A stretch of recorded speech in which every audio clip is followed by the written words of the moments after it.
wange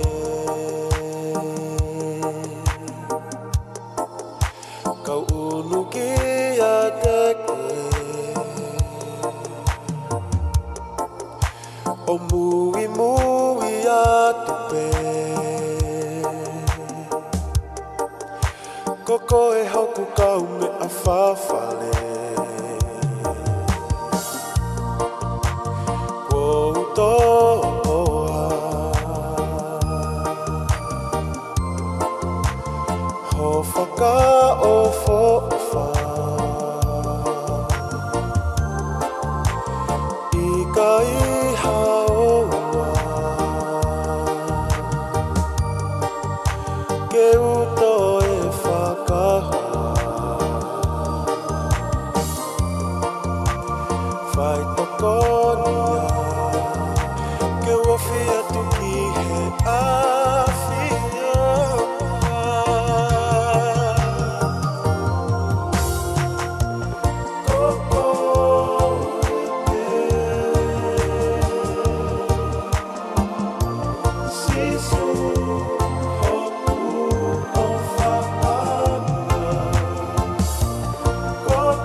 Mai ho o gelesi fo aki mai ha malahi ke ufu a hoku kolasi ke ufonoma o a usia a eternity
no whakatataua. Eiki te uhiwa aki te ho'ofa.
I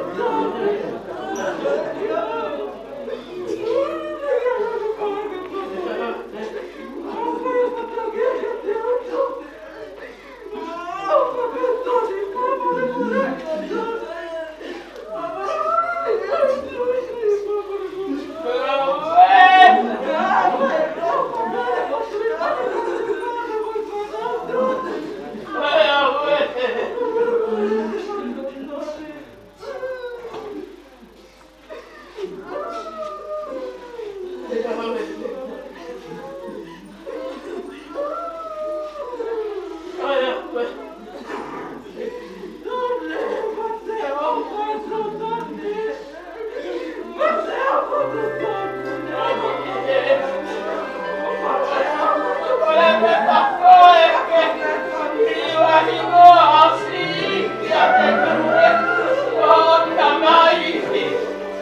Get down!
Tapu Memorial Gardens, Manukau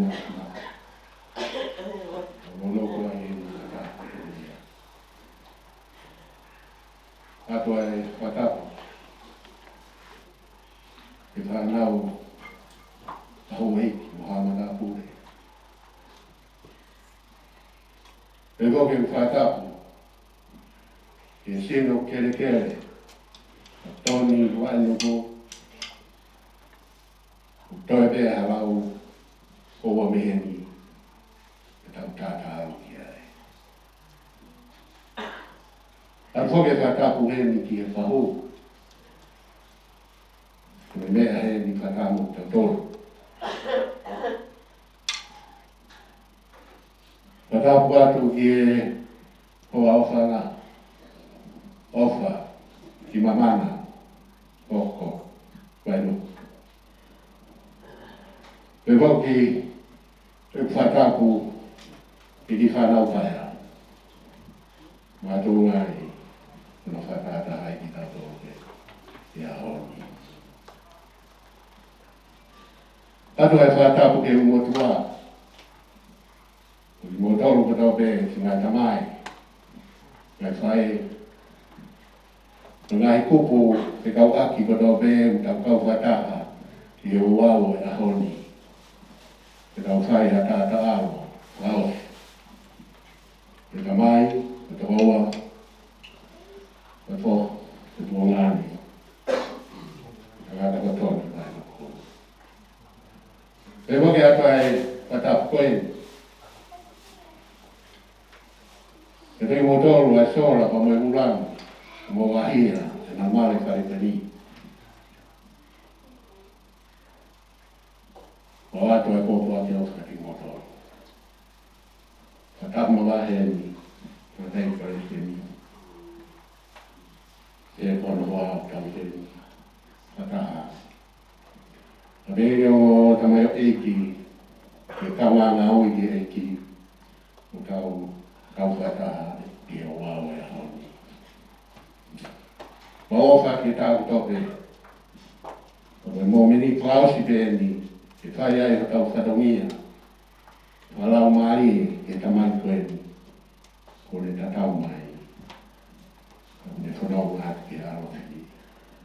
O whakatatau, o me ilo pao, ke whakaosi au e ne mohi, lai whaki ka kato e Toni e ne mohi makalaki. Ono eiki,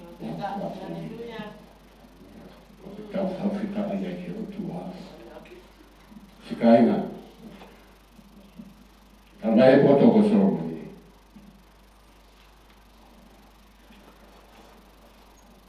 Ia e aho ke kanawi ia e aho ke mate. Kati mahua ki tokana. Ke waha taimi o kanawi ke aho e mate. Amanaki e aho ke he. Ke whapapaui. E whitu. O whimau i sisu Christi. Ke tau alau ki ai. O whamaro ai ke riki. Kore pe te tau kamata te tau hemi. Ke hoa koe ni ka te tau piwa pe i hemi manako. O tonu. Kaipi ko tō pe, e ki ngāro i kumo ui e whiau ki kua mata hoa koe ni. Nā hange pe ki maua i aha. Nā hange pe au hano kauhane a. Nā ma se kaka aki. Nā ma se hua aki. Nā au pege taimi. Nā lea mai pe e tamai koe ni. Tosi te tā i kore. Kana ufie fia pe whiau i pamatoni i ka tangata na e loto ofo. Tone tangata. Ka e loto i ka tonu. Ka wai wahe i fō atu ka ki vesmoro fōra na e tā i ono sino. Fakafeta'i. Whipai whātā tonu. O kō ma whia e mea ko tō pēti a pēia. O kune whai o whakaukaua. Hallelujah. O pia o hui koe ahi a ki tātā tau ono sino. Toni. Ta tukaro tau koe rau nai ki ke tā e resko i o sino. Fakafeta'i. O tā ko tau pe unau tau kanga ki ki tātā tau unau sino ko leo wha whaka ki na tau nau sa ia. Tau anu nau tau kanga ki ai. Kana iro te mai roi koe ni. O koe me au mahuru ake. Ia te ia. O a tō taha. O kune kai no whakaukaua. O koe tō taha ni, tene ohamu ki ai a malo. O ni mamari e mako ni o hira. O Fakafeta'i. Whakahi tō pēro mohi ni kai uto o watu paroroa. Whakai ni tātā whai.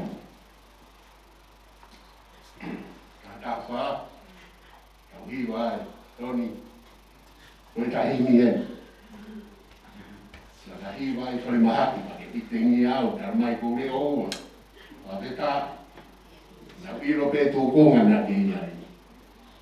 Ka koe te mau hiwa atu pe iai, koe katau atu ia. At matoro, koe mai kukse marako tō pe eo, tō whesi kau kia koe. I au koe.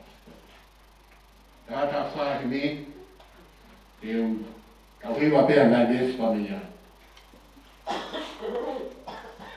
Eiki o koe ofa au, koe moana roloto, ngaro i puki ai, e ngahi ana ia, kia ko ofi e ku kōre ka kote. Eiki kōre ofa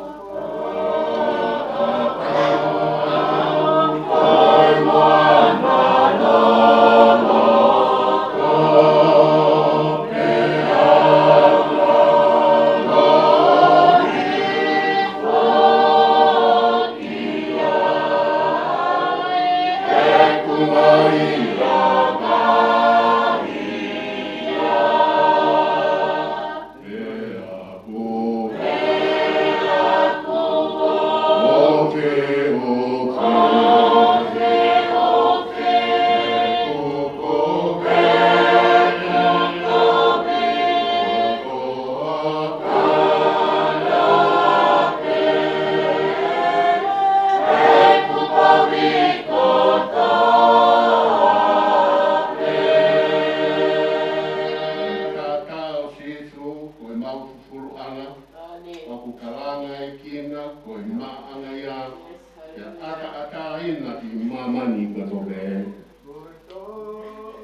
Ke whakawhakarelei o whakamaui. Ka te ua mo I lewa o kone tau ka o iau. Wau e ngā rohi po au I ngāhi pe aurahi. Pea more I te au a eku ngāhi tokori. Ka e maku pe eku tui e tamai te koe. O hiwa mai ve whao si le sanono. I wakai hoku sino. E waiwai monoto. E pou e he kaurani hoku lomari e hori. E au ngoki o iro ai o whatanga.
Ko atu e whaimari gani, e hoa o whanga, e ki whānau. Ko e anga I kuna meri e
Monet Menite.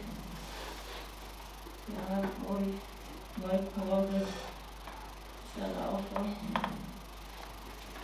Siellä fifia. Eikö ne osa niinkin fanaa? Niin ei ole sitä anaa niinkin fanaa. Aina.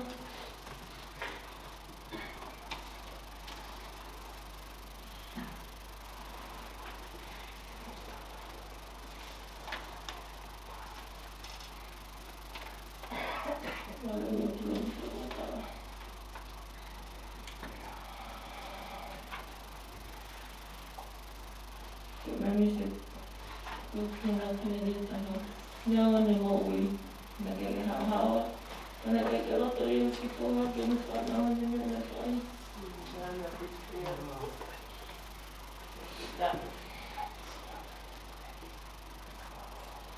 Ja saatteko ne konolato kifakaatoi. Mä tekin kifanaa kuulia. Ja mä näkyy, että ennen ne tupaa kennekin, ne on sanomaan.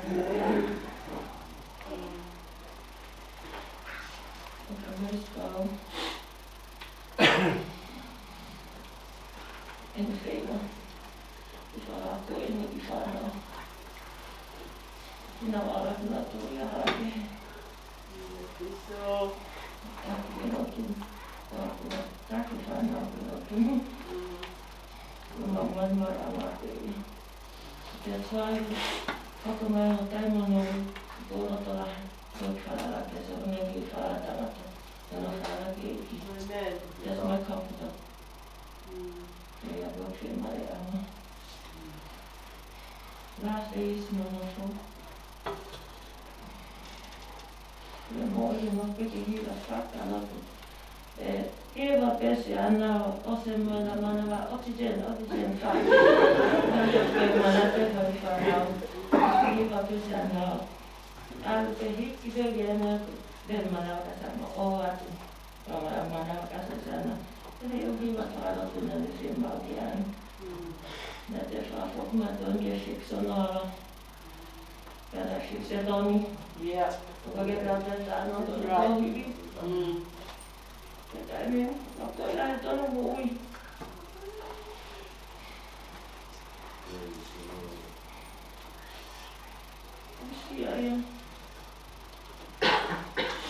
Asia Toni ja Monite. Jag laskien kun ne finally accepted Faka'eiki. Ihan ujanut. Näitä asioita, näitä saa fått möjligheten second chance. He is a fighter. I've been there through and never had a lot of it after. And he made me more stronger. Jolla nyt ahimmakin fanaa. Teoimaton. Niin viipäinen sampuinen fanaa. Ja viis ja keikeloton. Ja no fågat ja inne on, kun ne muu viina ja kaikki hauhaa. Ja nää käkisi fanaa. Nää käkisi ajatella ja toinen vaatava tähän vielä. Käydä tapaati ja on kielä. Ja leirmaa tähtiä. Ja vesänä you fall for what? You got me. And your kids, that's it. You don't care about people say that. That's right.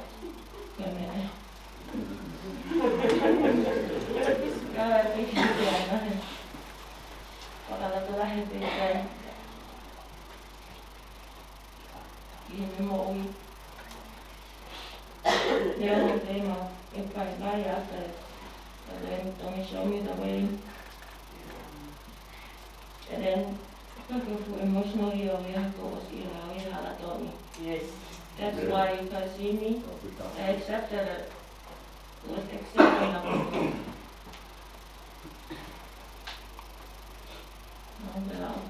I have too much on my mind. Monatumi rekaton, 5 years after I me. Faka'eiki at fire and no yet. Monatumi happy monesi move ya mkalema. Mkata ibe motani ebe hapo ikifana. Offer ya offer whānau kai a tāpoto a whātu.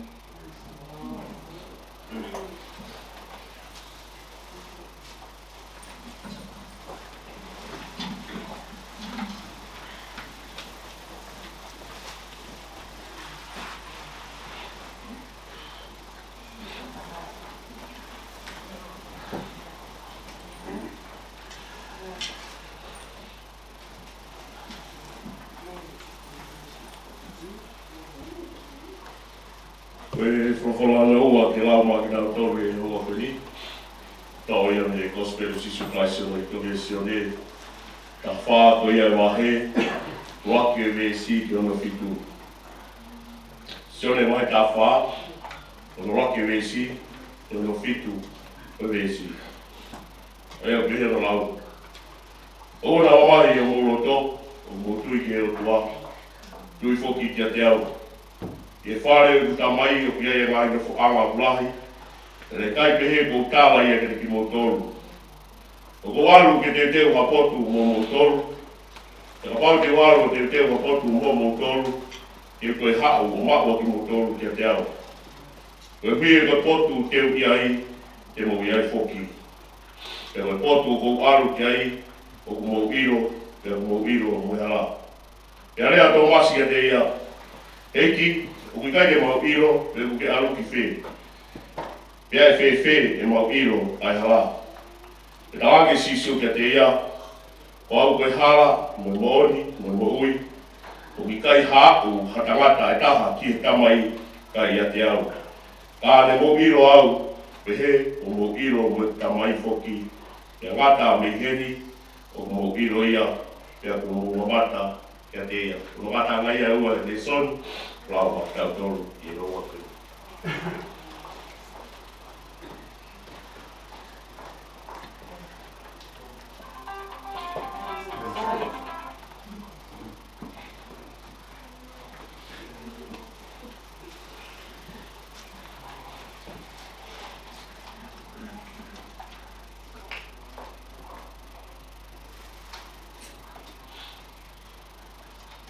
O kore ke o whātolo watu. E moe kere ki. Tapo atu ki e puriwaru ki lo tau. Tapo atu ki e kaisteni. Kai mai kau whaurua tau. O ko kore ke whātolo watu i whanau Auckland Muhammad Apure. Tapo atu ki e whaho. Tapo atu ki e uitou, kai mai whanau. Tapo atu ki e tōta, o kone hawa whatau taha ki tau tolu, ki e whakoloa koe. Kaisteni, ki motua ene ngai tālanga ki e ki e mātua ne koe whahu. Kake wakai ia. O te alange ui tō whikau ki whakalawe historia. Kana mai rei tōni. E ka pāte unofo ki au tūnga. O hai e te ne koe whai whatongia. O iai o kotu wai. E tongia me whatongia hana katoa. O ki kai te rau. E tōnga ko iai. Sa ko inga ko au ko whanofo e teo e whai ngā a. E koe ringa ia. O tū wau te whai whatongia. Whakakato i ngā kapa katoa.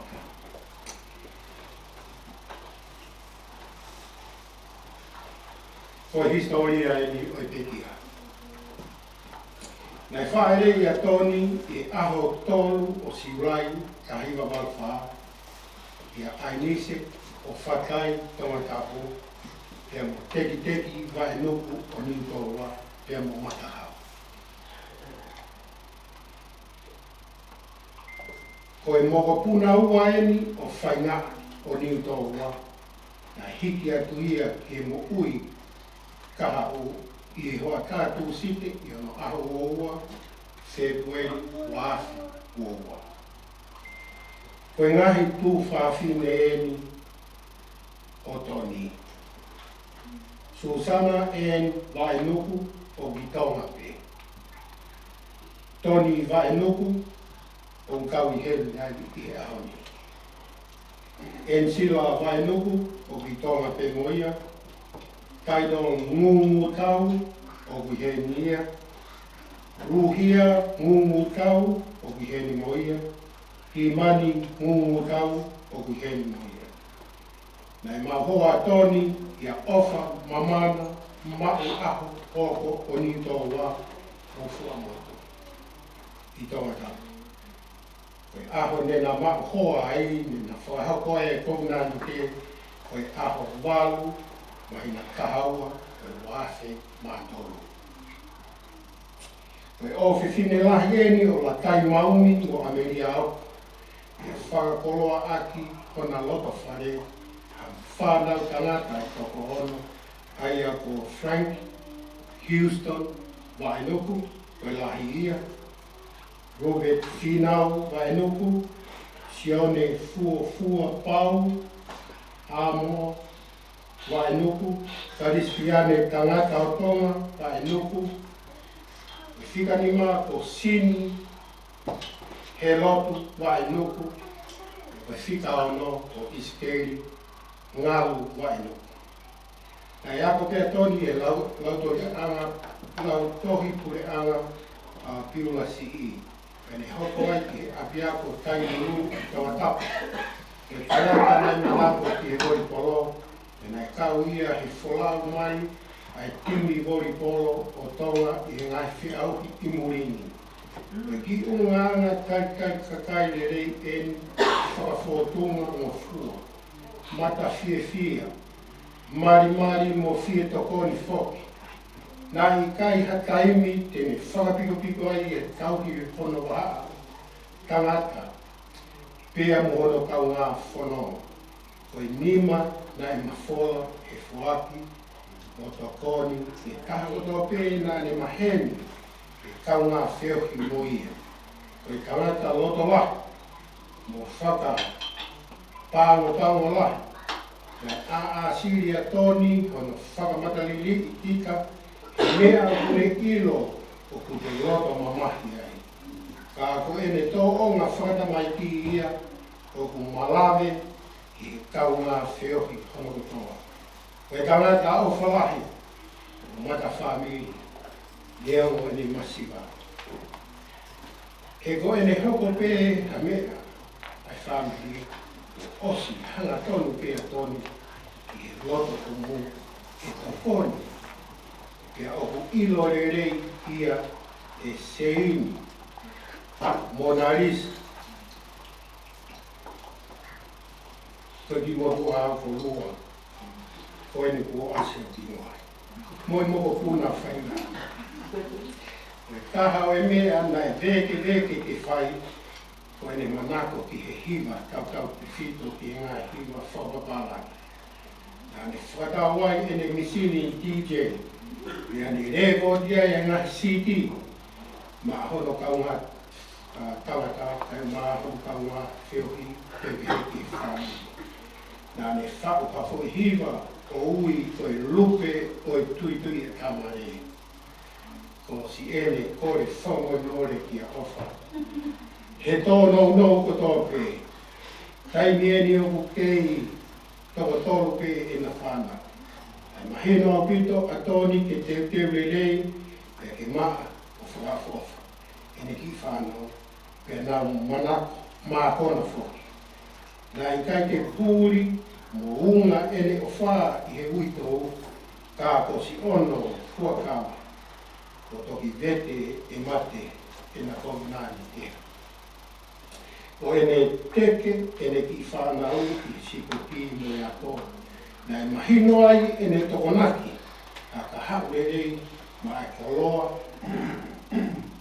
o whakakoloa aki e otua o na loto whare mo ofa.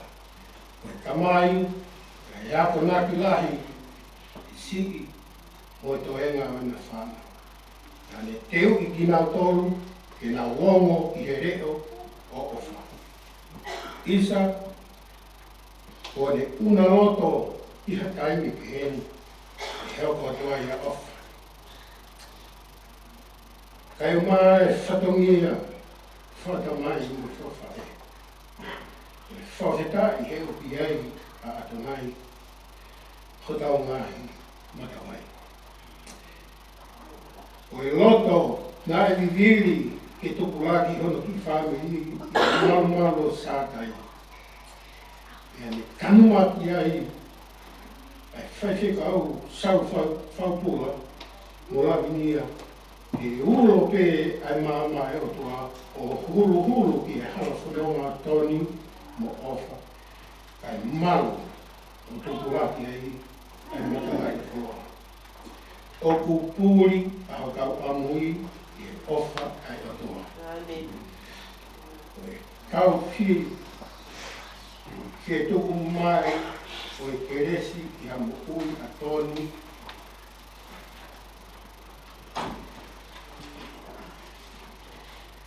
E kai mari e ai e ngai koa whakani. Na hifo me se eiki kaisteni e a okei tau koroa ira. Mo loto Fakafeta'i. O e tumu ia o e mo ui a Toni o e ne kari a eiki. O si sōkala si i ene mo ui. Kono teo ngā pe ia. Ia mata rei. A si su mo hono kaka ne fufuru ai e ne ngahi anga la. E ne mata ai hau kai iu. Fakafeta'i o ko kei sātai pea sātai te e ki riu ai. Rā wā Toni. Ko kei kuna ai kaurerei. Ko ke whakamooni i e mafi o e eiki. E nā ke malawa pe i whainaka a. E mahi whanakoto pe i a kawa isi. E ane e whakaukau o mea koto pe. Kāinga. Koe ki historia no ke e ni o tamai eiki.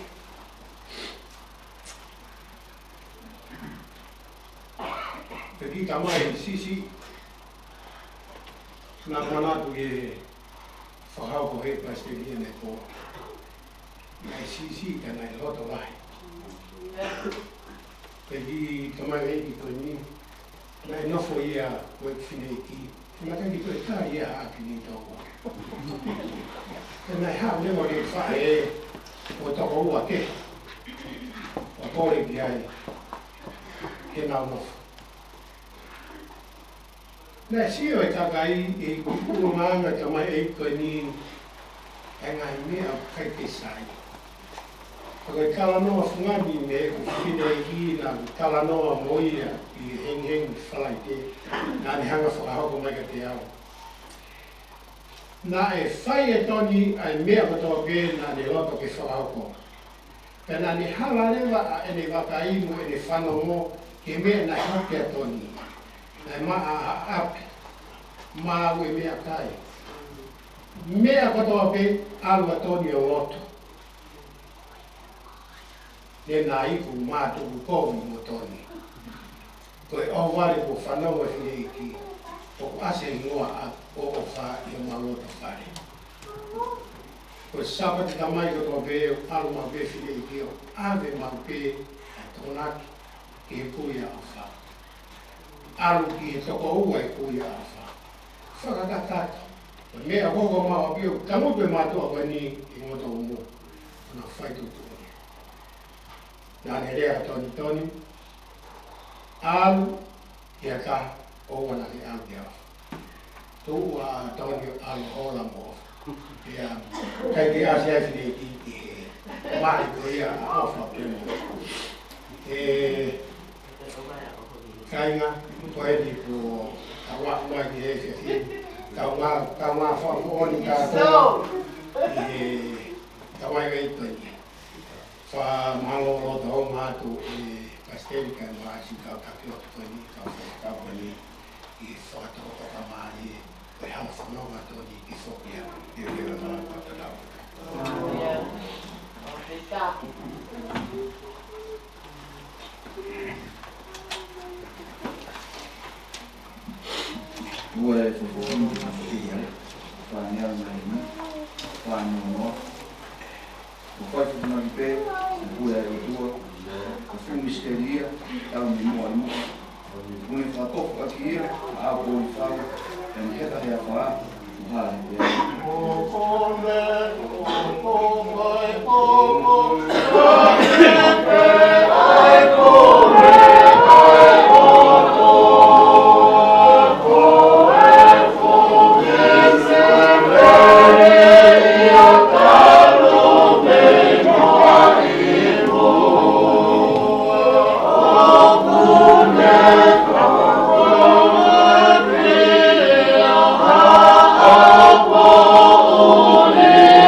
Kore peke u whamamalo atu I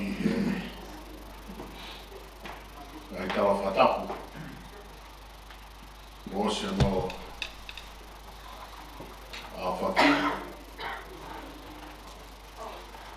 Tawa e whanua. Peke tawa e lotu. Ia whainga mo si I hapua whatongia. Whahou pe mo ki tau toloni no kotoa. Na tāmo ke o mai ha ki whorofora whaosi. O tau whawhamini. E mo e sino. E tamai e ki Toni Vaenuku.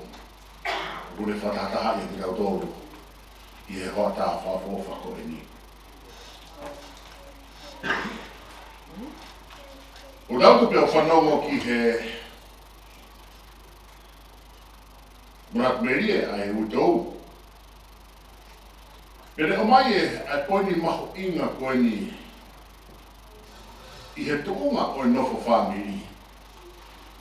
Pe he kaunanga koe ni Ne keiki utoka ngā ue koe toi hai lau a hai mo hai. Ne tu ta whaaki peo I hoko hoa I he lerei peo koe hāpua hatonena. Mahalo pe ke tō maa ianga ho whanongo. Mahalo pe ianga ho whatonu ho whauhinga. E kehe. Kai he ahoni ure la vei hoku loto. E koe whatu ia o e whamiri. Koe COVID-19 o ku whakatahataha'i a e ua ke taha pe I he aho o lerei mo e aho o COVID. Koe taha koe parema ahoni, koe tau whie toko pe a lerei, kai ke tau whie toko a COVID. Tau whie mak pe a tāpua ki, kai ke tau whie mak ki tau tō luia, a kanoni e whaingata a, pia mo mamahi. Whie mak pe ki tau tō luia aho e whie. Ka tau situ a ki tau tō luia. I he aho tō rau ngau, o te hawa ki pe pehe mo mamahi.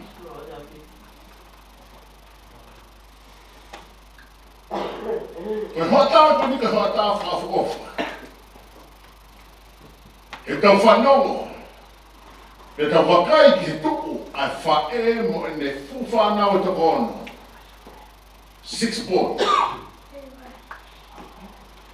What a wonderful blessing. E epa e whare kere, e husi pāniti ka koe tama. Ki whanau whaafukofa e toko ono koe ni. O gea e legacy o Toni Vaenuku e hoko atu ia e ene whanau I he whunga e mamai. Fakafeta'i ki. Tau e pia kuke lawa mai he kupu Faka'eiki o e whamiri. E koe whamiri eiki o Toni. E koe whamiri o e whae. E koe whamiri o ofa. E koe hakaunga whanonga, pe koe hakaunga maheni koe. O tamai o eiki. E tau whanongo, o hange ko ia, ko e eulogy ko ia te, o mai, e te kautou, e tangata eiki e whainga, o ne whamahino mai, ko e tangata na e wholahi hono mafu I he ofa. E mahalo ko uhinga pe ia, ne whanu pe hono loto I he ofa, Pea toi awhi hane pia ki a ofa, whakakaukau ia mahamu whetoko aki. O tutu uhi ngā ia whainga. Tau tau sio he ahoni. He keki toi aha tahaia, te toi whawhehu ia. A kanoni ai ofa I he mo ui ai tamai ko e ni. I hafa of ofa I ne whanau tau haiki ai. Tau whanau whuka ne pō ki nahi Manukau Memorial. Pea takua moerea. Pea e toi maari pea ofa ia. Moerea e ahoni. Talamai e ofa. Te whoki pea ki api ki a nesi mo vea. Mo whakatoko ua ke mau tengi hia pe ki mau toka. Ai ki tuea toi maari a ofa nia. E se sere a ofa. E ofa. Ko whakakolo lahi o ku tau mau I he hoa tā koe ni. Ke kuhinga mea na e lawai e Toni o whakahoko e ngahi mea koe na ane whakahoko koe uhiko e lahi hono loto. Pea koe lahi ko hono loto o kune o mai e toa. Mo e whahinga whalala ia te ia ki he tuunga o kune ia I. Tere malama I kuna mea. E mahalo pe he tau whanongo, si ngahi, si whawhae ane pō. Nā umai ka te tau tolu. A ngahi historia, ma ngahi Manukau Memorial Gardens me tamai o eki. Ka unehanga whamahino mai ka te tau tolu ni hono kotoa. Kai peta loi e ofa ia tamai o eki. He had a big heart filled with love for each and every one. Ko ta maiki na taki ta maiki. E ia no kawata wata, no kawa whanonga, te re o mai e kano api. E whawhanga ki nau tolu, e oangi moe whetu ki nau moha ia, e papa ui kei kia whetu ki maua e hamara. Pea koutui, ko le kasi ko ia e hoko atu pe ia, se no whakafoha, se ne whanau. Ai ofa ko ia na i he kanoni aki e nau tamai. E uta whanonga i he whorofola. Ia no lau mai. Ia no taura i kike te kautonu oku kuonga pea mea kotoke. Koe kuonga e ia, oi aho koe e, koe whaahitau. Kake i roki e natura oi kuonga moe whaahitau o i kaike tuku mau ia. Oku paupeke ia no ka mataanga, mohono mataanga. Fakafeta'i. Amen. Ia e whaahitau oi pau u. Ia e whaahitau oi whihalaki. Ia e kuonga oi tau no. But that's not the end of life. E ka ngahi mea kotokotoa ko ia. Tēnā ngahi tangata pe koha whewhine. Ke ne whatamanga iai. Ai mohu e ofa ai otoa kende noi.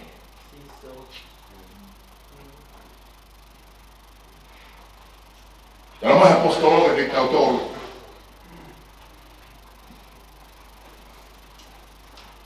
Tuku ke ilo e he kakaiko tope. O mouha, o mou ulu nganga lerei. Koe haa ulu nganga lerei, o tala no mai kia apostolo he ne whorofola. O tala no mai apostolo whekau aki, mo yanga ho whakawhea ngai, Fakafeta'i he iki. O ea ho whawhea ngai, o ku hātua I ko hai koe. Your reaction reveals your true character and nature. Peo ka whanongo, ki ngai manat meri e whae koe ni. Tara mai e ofa ka tau tau he pongpongini. E osi e ahonia, e osi moe pōnia, kai peki osi e manat meri a patoni. Maoli opito ia. He nana taha pe.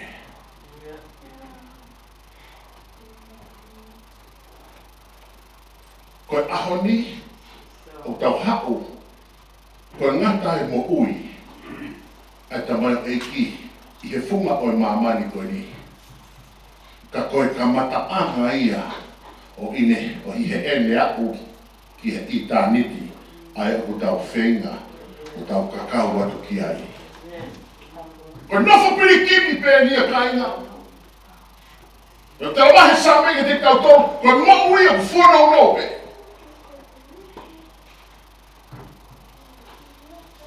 Mahampe ke kei si pa ke whakaukau. Oh, toi lahi kai puta ue. Te to whiwhenga tu ki he lotu. Hākua o ki he ono ngofuru, moe fitu ngofuru, moe waru ngofuru. Whanongo mai. O whamanatu mai e Toni ke te kautoro. O kui pe o tua ia. O ne piri o tepe ko osia. Whether you're 10, whether you're 20, whether you're 30, whether you're 40. O I kai ko koe o ke pure ki ho mo ui. E koe mo ui ke whaki ofa ia ai otua. Ko whiwhia, e ki wātai no, e ku whiahi mo e ku ilo e tamai e ki koe ni. Na maurere atu koe whiahi ai men fellowship pe koe, pot ngāwe koe ia ki mātoro mai tamai e ki potsiasi. O ko whatongia i ai. Koe mau unu atu he whiahi koe koe whakawhiahi. Koe whitu o koe ai e ngahi te pire hoka o whawhatapu pe pehepe whoki ki he pigi pō. Koe whitu koe ni ka whitu ka inga. Ke mā unu atu ki ai. Tepina ta utu e o whakai ki hanga e wā inga. Na I kai pike toi loi ai mahina tare niti ia a Toni. He wā ki hatu unga, O si fo I pe a kau whenga mai ia koe ne hoa au o Toni. O si fo I pe ne awa le rei e wa inga ai utimi koe, a koe nau hao o si fo I pe nau Toni e foi whakamatala ta apea Toni. Pe nei ku pea o mahawa ki maua I he kōku ia. E o mai e mo maki ipu. Koe ku ki manatu me ria ke ngahi tare e niti ma tu whakanga e tamaio eiki. Pe hangema ki mea na ulawe ke ane po, koe tamaio eiki na ane ofa au pito he ene whaiwhika. Pe a tala noa pe ia pe ki te ahata hai te maranga maaria I he whaiwhika. Neo ma whakaori e maranga ene whaiwhika au ki a Toni ia, kai ki te ahata hai te langa. E ko whiawhia he ahoni. Koe kumapa I whainga maari e Toni. Te ke hopa tu peke whai e ka maranga. E ko mahina ho hala o ia. E tupua ki hopa te ngā we.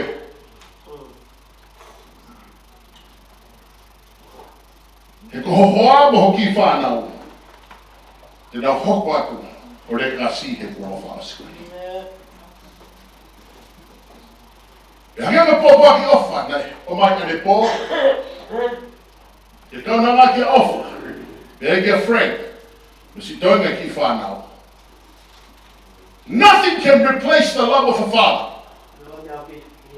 No amount of money, no amount of wealth.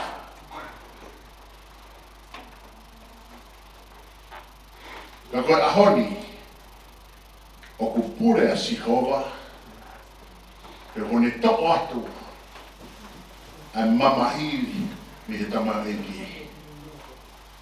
Hone toko atu e langa, no more pain, no more sorrow, no more suffering. Only rejoicing around the throne. Hallelujah. Me whakakoloa ia.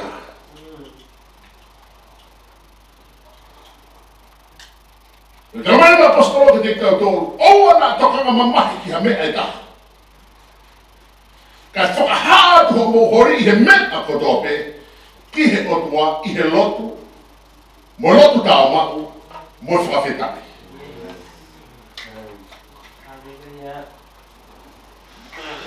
Famili,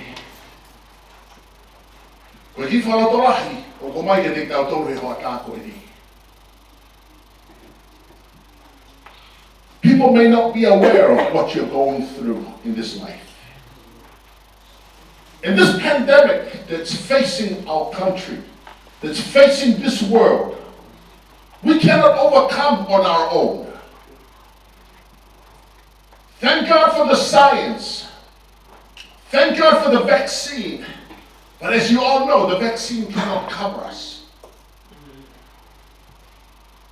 But the apostle has written to us and given us the assurance. Turn your eyes upon God. Amen.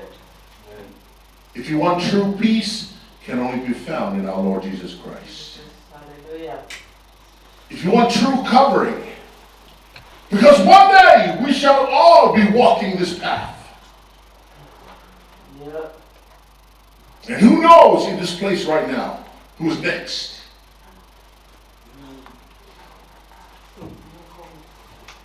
It may be you. It may be I. But one thing that the apostle reminds us, make sure that you're ready when God calls you. Amen. Yes. Amen. Tala mai e ofa he tāhori ka te tautou. Hako ki he tātai e mohui a Faka'eiki. Kai ki te tokanga ia, ki he ngahi fuhima koe whau whamore whainga. Osi whamore kofa. Osi atu ma ngahi fuhoi miksi a koe na e se senta kai holo. Ke ngahi whereni, mea bere tokanga ki he Faka'eiki ia. Ke hiwa ia mo Fakafeta'i ki a Sihova. Amen. Hallelujah. Koe mea e o tau fia e hoa tā. Yes. When you come to Christ, you start with a clean slate. Your past is no longer. Your history becomes clean. No matter how tainted it may be. Ilo e taimi wala mai e kosi sukaisi ki hapo ui. For always me ala kotope. Pero mau ke fili. Ai kai ngā mo maheni, mo family, mo toi tahape. Mo tala noa ki na tore hoku hi, that's their business. And that's their bad. Because you are no longer.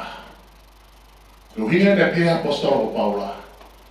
I angai lotu, i tunga yako whalotu ne maupa, whakakau kaua koe tuku mai o whia mau ke ia i. Reama ki hawa taimi, toki toe tamai e ki ia, i he ha, he ala mai ai e ki, pea ha, ne tuhake ko ia oha, o ne toki whatawa maki, o kui kai koau o ku kei mohui, ka ko kalaisi o mohui. Amen, amen. E kei kita mohui he lao, e kei kita mohui he lao sia si, e kei kita mohui he tauhi a ngai lotu, e kei kita mohui e kita uri he tuku whaholo. Te tau mohui o aku whafo tui ke eki ko sisu kasi. O hangeto whre ko aku a Toni. Hallelujah, hallelujah. Ka kita ke kia he, o taimi, o tutuki i he akau, tangata kai haai. Koe ha, yes, he deserved to be there. A history of crime. And everybody points to him, yes, you need to be hung. He koe tau he akau, o ku mahino ia, koe ha, koe tokotaha, o ku iai ai whamala ia, u whamatau. E tuku pe mua koe lau ia e tangata, o pe whamala ia. E ai e lau a sisu, o hea lau a sisu, whai whikau, te tai parataisi tau he aho. Amen. Hallelujah. Hallelujah. Praise the Lord. Fakafeta'i. Praise the Lord. Amen. Ko tau kuakia mo uiko e ni. No matter how dark your past may be. No matter how dark his past may be. May have been. But now, as soon as you come to Christ, when you turn away from your sin and accept Christ into your heart, one thing becomes clear. You are a brand new man. Hallelujah. Hallelujah. See, so. And Toni was a brand new man. Hallelujah. Amen. Hallelujah. Ahonia. Yes. Fakafeta'i. O singa ia po uia tamaiki. Mo lo koe ni ihi. Ku whai whakatapu ka wampere rea mahina. O putala ia ka tainga uhiki ai. Pe ai hono whahinga ngau i kia ia whamomofi pe aweha o veteki tokua. I e o seni ka uhiki ha. Ke oa pe nā toi lava. E ha toi whahinga mea o toi tānaki. Wai ka uhiki ha. Ko whahinga ke kālo me he lau e wholofola. E iei ahe taha pe ahe whamaho. Whanama mai. E veteki. A e fwoi fuhu whawhatapu i he o seni. Ka moilo e otua u tau tau hiki ai. He understands and knows where every drop went. Yes. Yeah. Ke keha mea ia. E puri mea ke ia. He totua ia o kei ha wheto o aki piho aka whiliwa. Ka whaasinga ke te tau tau he hoa tā koe ni whamiri. A maraki ke tau mabahe atu. Ke tau whanonga atu. I toi lau mō meniki. Ke tau mama e me wharekekere Toni vai tūkua. Tuku ki whoki atu mo e whakaukau mo e tūkunga loto ko ia. Ke ta tatau e me tama e ki. We are brand new in Christ. Ofatu Frank, and the rest of your siblings. Ofatu ki si family eiki o Toni. Ofatu ki he whahu. Ofatu ki si family o ofa. I motolo mo wakai mai he ope. Tu ke apo te toku mafio siko waki tō taho kutoni. E tuku, a nonga koe whia maari e, ki na fo ia e te tau tōro. Ki tau iloki, ia bi a taha te tau whatata ho tenu mai. O dai mia e toki asi ai, toka tama whee koe. Ia ahoni ia o tau whia. Pero mai o whakatatai, hiwa pe tangata ke a o pete mi o se mana wa to kera me makasa. Si sai ia o fai no moube. Quanto la he tau tolo, o halo fe mau fa mana wa kasa ka tau hiwa ka si ova.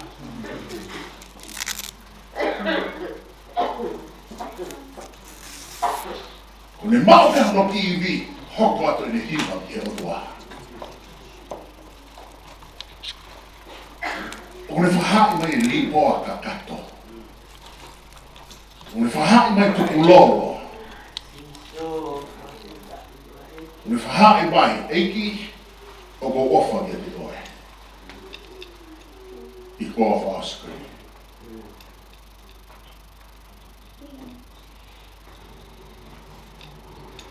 O tua, moho ara ofa o tau tau i ke ka inga. Yo peke aunga o whawhora a honia ki te wharekere Toni ta pome moia. Aunga ki te kaua o ta whanongo.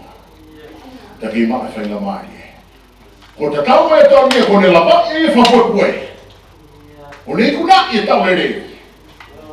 O toi ne ka te tau toro. Ko ma whaaskari. Whatawanga ki tāpoi kina he toa. E tō taha tō tō pe. I ahoni.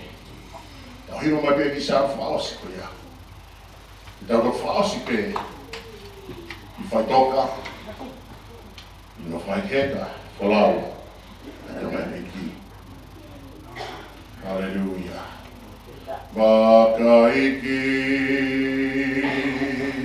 ono lelei, pea mohono, Fakafeta'i Marie, aenofo, Faka'eiki,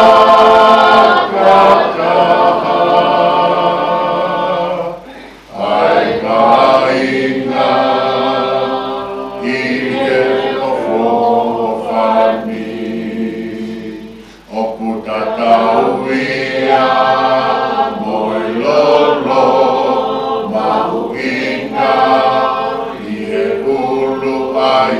na etafe I fogi e ala kapa I o kore ala kapa o elone Pea alu hifo I e kapa o no gaikofu He oku hange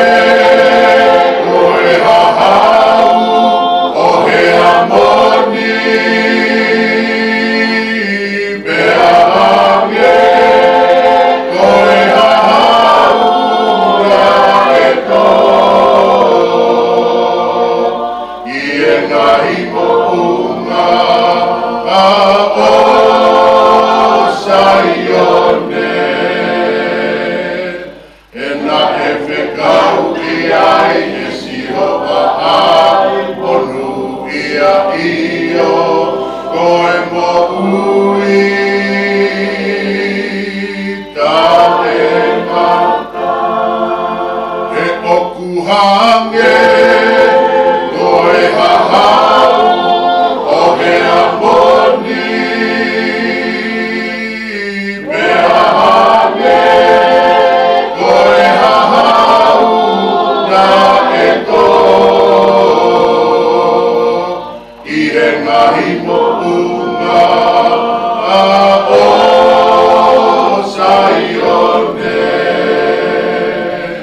Memorial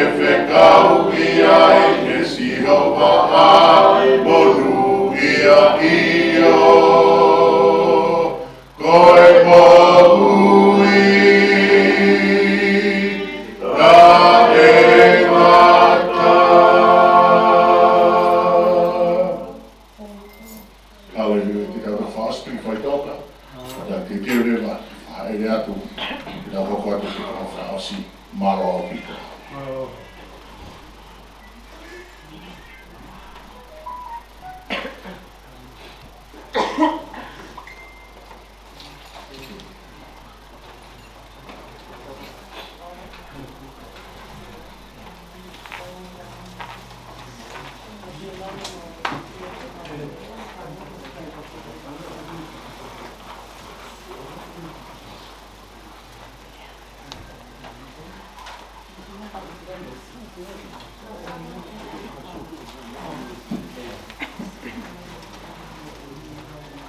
Thank you.